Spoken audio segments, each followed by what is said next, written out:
जय हिंद।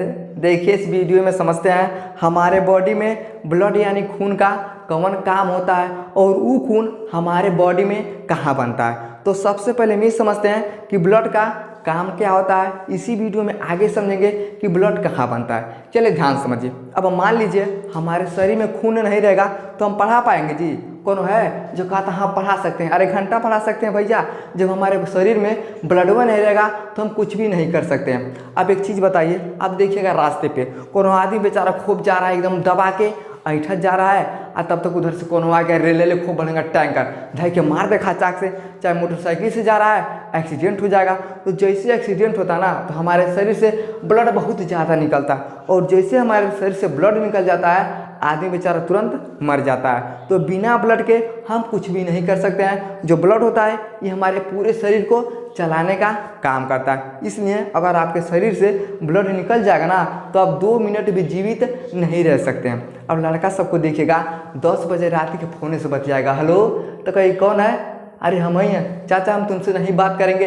अब वो लड़का बेचारा एकदम गुस्सा जाता है, अरे हमार बाप हो बाप, अरे हमार दैया दैया बड़ी दिन से फंसैले थे, ये तो ससुरी धोखा दीदी।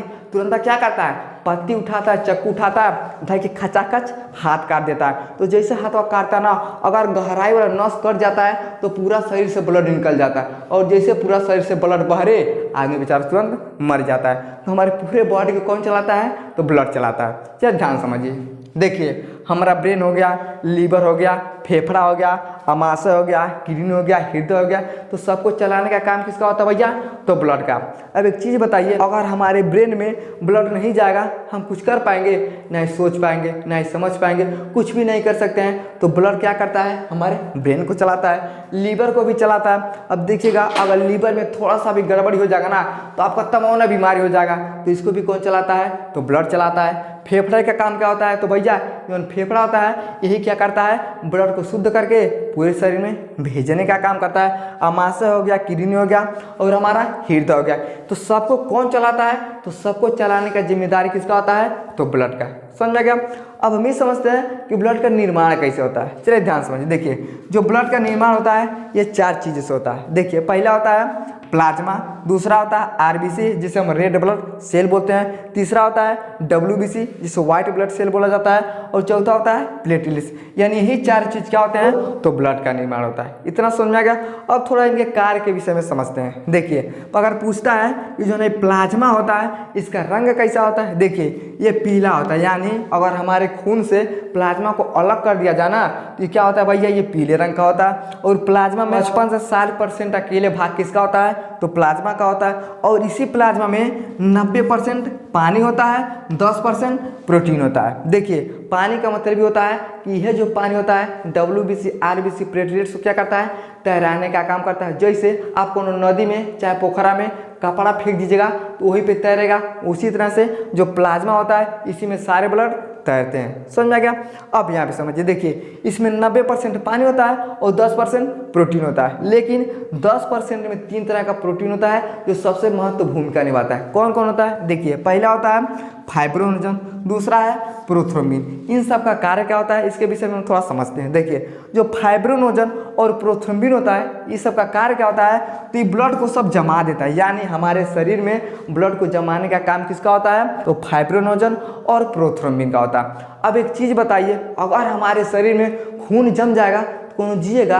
नहीं जिएगा। तो देखिए जो हमारा ब्लड होता है ना डब्ल्यूबीसी, आरबीसी, प्लेटलेट्स होते हैं ये कण के समान होते हैं। जैसे नमक हो गया, चीनी हो गया ना, उसी तरह से हमारे शरीर में ब्लड होता है। आप ये कहिएगा कि अगर हमारे शरीर में खून जो होता है ये बालू की तरह होता है तो हमारा खून इतना पातर क्या होता है? तो पातर कौन बनाता है भैया? तो प्लाज्मा बनाता है। यानी ये सब कण के समान होते हैं और जैसे प्लाज्मा में मिलते हैं तो प्लाज्मा में पानी होता है और उस सबको क्या करता है? पातर कर देता है। जैसे नमक है ना, पानी में डाल दीजिएगा, चीनी है पानी में डाल दीजिएगा तो एक में मिल जाएगा, पता नहीं चलेगा ससुरा कि नमक पानी है कि चीनी है। जब पीजिएगा तब पता चलेगा कि नून मिनल है कि चीनी मिनल है। उसी तरह से जो आरबीसी, डब्ल्यूबीसी, प्लेटलेट्स होते हैं ये सब किस में आते हैं? तो प्लाज्मा में आते हैं और इस सबको क्या करता है? एकदम पातर कर देता है, समझ में क्या।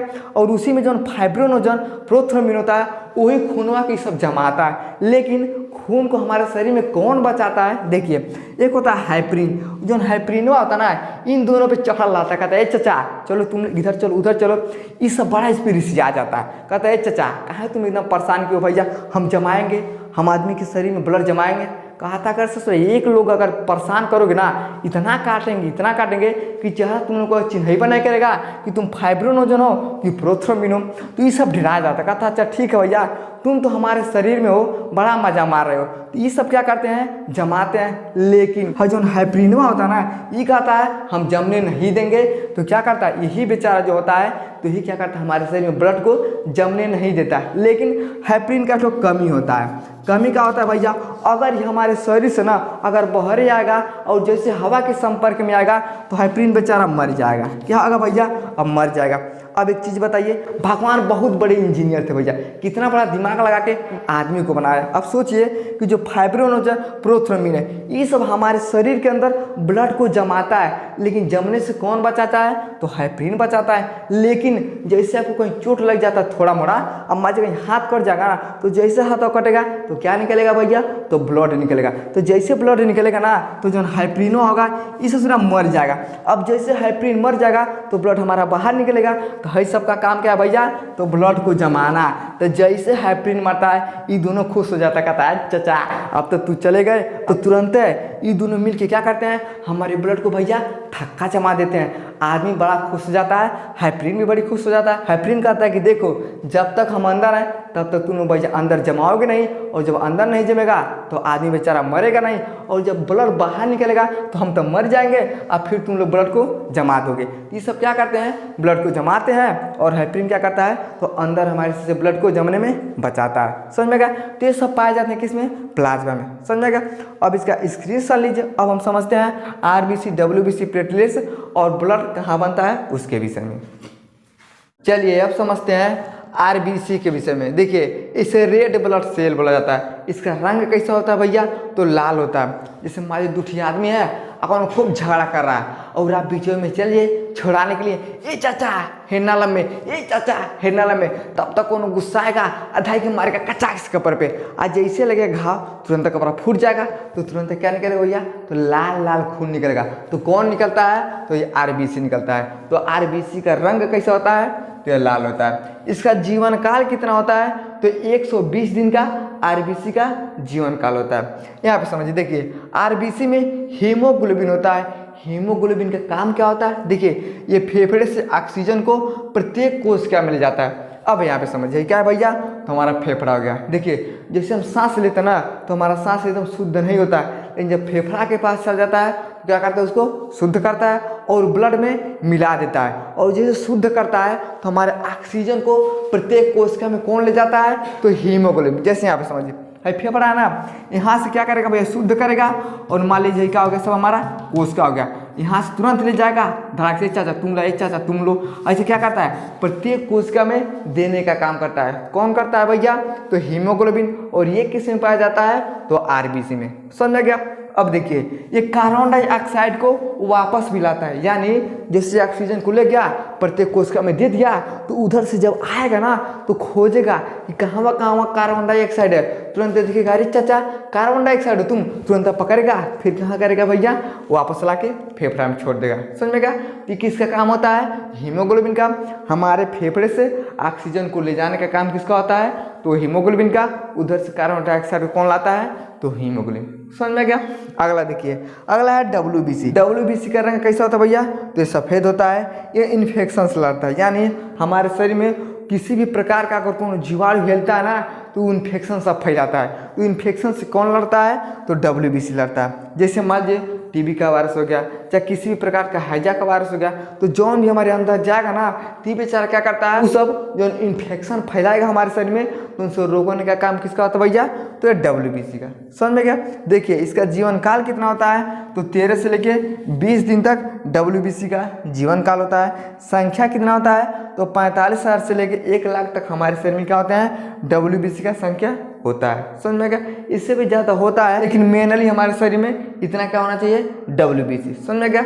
अब देखिए अगला है प्लेटलेट्स। इसका कार्य क्या होता है, देखिए ये ब्लड को रोकता है। जैसे आपका हाथ पर कहीं कटेगा ना, थोड़ा सा कटेगा, अब ऐसा नहीं हाथों खड़ा कट जाएगा तो रुकेगा, अरे घंटा रुकेगा भैया, उतना उसका औकात नहीं है तो कैसे रुकेगा। जैसे आपको थोड़ा सा हाथ अगर कट जाएगा, मल जाता है कट जाएगा, तो ये क्या करेगा, जैसे जाके जाली बांध देगा। जैसे मछली को फंसाने के लिए आदमी मछली फेंक देता है तो जाली बांध देता है, मछलियाँ फंस जाती है। उसी तरह से जैसे हमारा हाथ पैर कटता है ना, ये बेचारा क्या करता है, जाली बांध के उस ब्लड को रोकने का काम करता है, समझ में गया। देखिए संख्या कितना होता है, तो 1.5 लाख से लेकर 4.5 लाख तक प्रति माइक्रोलीटर होना चाहिए। यानी हमारे शरीर में 1.5 लाख से लेकर 4.5 लाख प्रति माइक्रोलीटर क्या होना चाहिए, तो प्लेटलेट्स का संख्या होना चाहिए। अब मेनली हम ये समझते हैं कि हमारे शरीर में जो ब्लडवा बनता है कहाँ बनता है, कौन जगह ही होगा ना जो हमारे ब्लड को बनाता है, तो उसके विषय में समझते हैं। देखिए कहाँ बनता है ब्लड, तो देखिए जो हमारे शरीर में ब्लड होता है ना, ये बोन मैरो में बनता है। अब बोन मैरो कैसे दिखाई देगा आपको, तो आप लोग तो बड़ा मुर्गा खाते होंगे, तो देखिएगा जब मुर्गा आप खाइएगा ना तो हड्डी रहता है, बहुत ज़्यादा लोग उसे पसंद भी करते हैं। वो हड्डिया के जैसे ऊपर से उखाड़िएगा ना तो कटार कटार करेगा, यही बड़ा मज़ा आता है खाने में। तो जैसे उसको तूरिएगा, भर भर तूरता है आदमी, तो जैसे तलाक से तूरा जाता है तो उसमें देखिएगा कत्थई कलर का एक रंग होता है, वही होता है हमारा बोन मैरो। जैसे यहाँ पे समझिए है क्या बाबू, है बोन मैरो है। इसमें देखिए ऐसा कत्थई कलर का लाल टाइप का होता है, वही क्या होता है बाबू, तो बोन मैरो होता है। अभी बोन मैरो बनता कैसे, देखिए उसमें पाया जाता है स्टेम सेल, और जो स्टेम सेल होता है ना, यही क्या करता है, तो बोन मैरो में काम करता है। कहता है कि देखो भैया हम तुम्हारे अंदर रहेंगे तब तक तुम बना पाओगे, अगर हम नहीं रहेंगे ना तो तुम खून बना ही नहीं सकते हो। तो जो स्टेम सेल होता है ये बोन मैरो में होता है, और जो इससे ब्लड, तो जो स्टेम सेल होता है ये बोन मैरो में मौजूद होता है, जिसके कारण WBC, RBC, प्लेटलेट्स सब क्या होते हैं, तो इसमें बनते हैं। देखिए अगर इसमें दिक्कत हो जाएगा भैया बोन मैरो में, तो आदमी को बीमारी भी हो जाता है। अगर इसमें कोई कोशिका असामान्य रूप से बढ़ने लगेगा तो आदमी को पता चलेगा ब्लड कैंसर हो जाएगा। तो जब बोन मैरो में ना दिक्कत हो जाता है तो बहुत खतरनाक बीमारी हो जाता है। तो इसमें क्या बनता है भैया, तो बोन मैरो में खाली ब्लड बनते हैं, जैसे RBC हो गया, WBC हो गया, प्लेटलेट्स हो गया, तो ये सब किसमें बनते हैं, तो बोन मैरो में बनते हैं। तो जहाँ हमारे हाथ में पैर में मोटका थोड़ा हड्डी होता है ना, तो उसी में क्या बनता है भैया, ब्लड बनता है। यानी मोटका हड्डी में क्या होता है, तो बोन मैरो होता है, उसी में क्या बनता है, तो ब्लड बनता है। देखिए जैसे मोट हड्डी हो गया, इन्हीं सब में क्या बनता है, तो ये बोन मैरो बनता है। अगर इसमें दिक्कत हो जाएगा तो आदमी के लिए बड़ा ज़्यादा समस्या हो जाता है। तो ब्लड कहाँ बनता है, तो हमारे बोन मैरो में बनता है। लेकिन जो हमारा प्रोटीन होता है, प्रोथ्रोम्बिन, फाइब्रिनोजन, हेपरिन, ये सब कहाँ बनते हैं, तो ये सब भैया हमारे यकृत में बनते हैं। समझ में गया। आई होप आपको समझ में आ गया होगा कि बोन मैरो कहाँ बनता है और ब्लड का कार्य क्या होता है। समझ में आ गया तो वीडियो को लाइक शेयर सब्सक्राइब जरूर करें। जय हिंद।